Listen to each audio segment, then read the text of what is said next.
Journalists' claim to special status in a democratic society has always been premised on the idea that journalists help citizens become real citizens.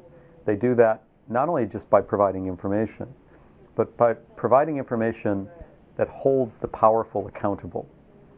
The question is, does contemporary journalism, especially within the corporate commercial media, those institutions such as the television, cable news networks, and the major newspapers, those institutions that provide the vast majority of information to the vast majority of people in the United States, do those institutions routinely provide not only information, but information that holds concentrated power accountable?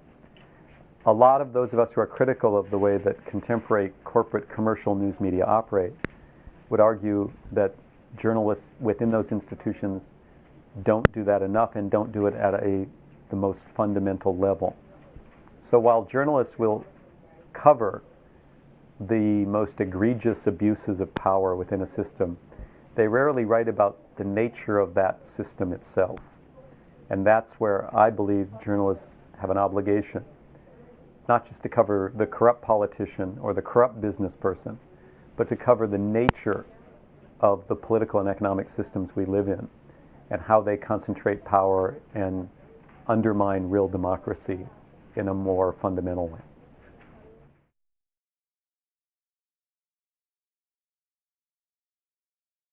People often look back to U.S. news media coverage of the Vietnam War and I think make the mistake of assuming that it was that media coverage that led people to be critical of the Vietnam War.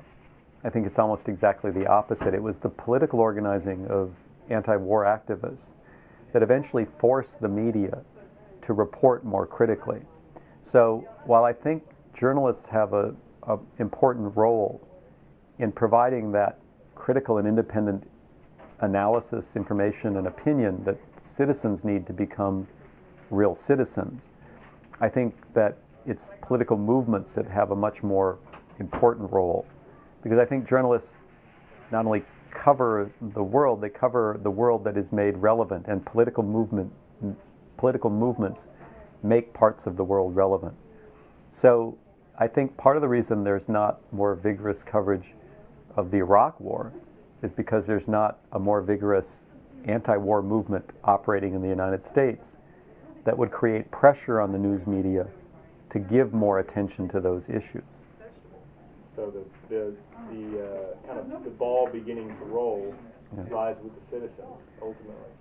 Again, the interest has to be there. Yeah. Like most questions when you're trying to establish the relationship between an institution's activities and how people come to understand the world, it's not simple or unidirectional. That what citizens demand of media affect what media provide, but what media provide also affect then what citizens know to think about. And these two factors interact. In a corporate commercial system where the bottom line is always about maximizing profit, there will be an institutional pressure to provide that information that's cheapest and least controversial, which is the problem of having a media system as we do in the United States that's overwhelmingly dominated by corporate commercial news outlets. What we need, I think, is a more diversified system with more institutions that are not rooted purely in a profit motive, but other ways of organizing.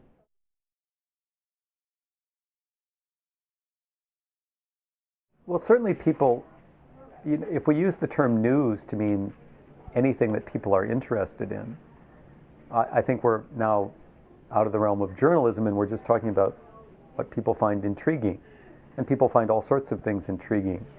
The role of the news media, the special status of journalism, isn't simply about providing information. All sorts of institutions provide information.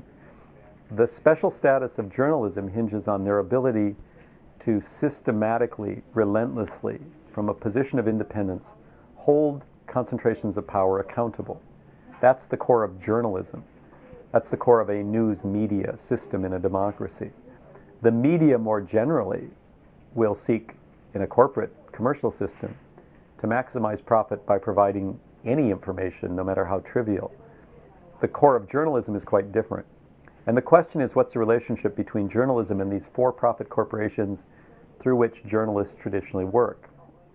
My own view is that that for-profit corporate commercial system erodes the ideals of journalism and steadily degrades the quality of journalism available in the culture.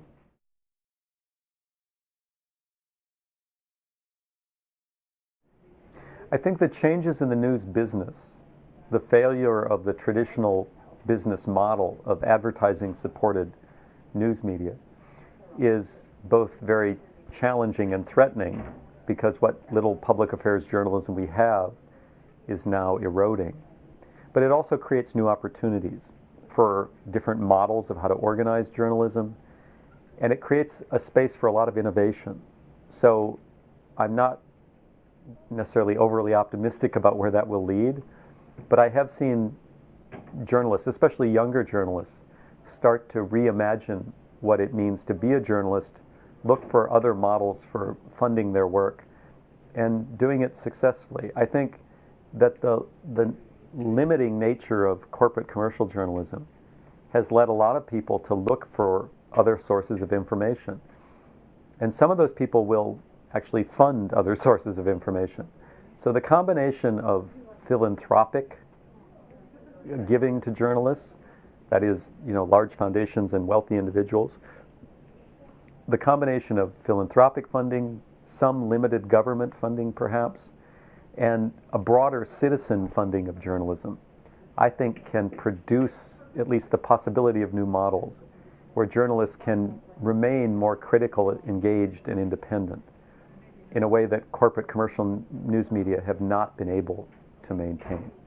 That's the positive spin. That's the optimistic. The negative spin is it's all going to collapse and we're going to be living under fascism within the next 12 months, and there will be concentration camps in which any dissidents are killed, and that global warming will destroy what little stability there is to the ecosystem. We'll run out of oil and we'll all be reduced to barbaric activity, You seem more killing. comfortable in this moment. I don't know. I think we're headed for cannibalism. Let's end on that then. Thanks a lot. That was a joke, Yeah. kind of. Thanks a lot for your time.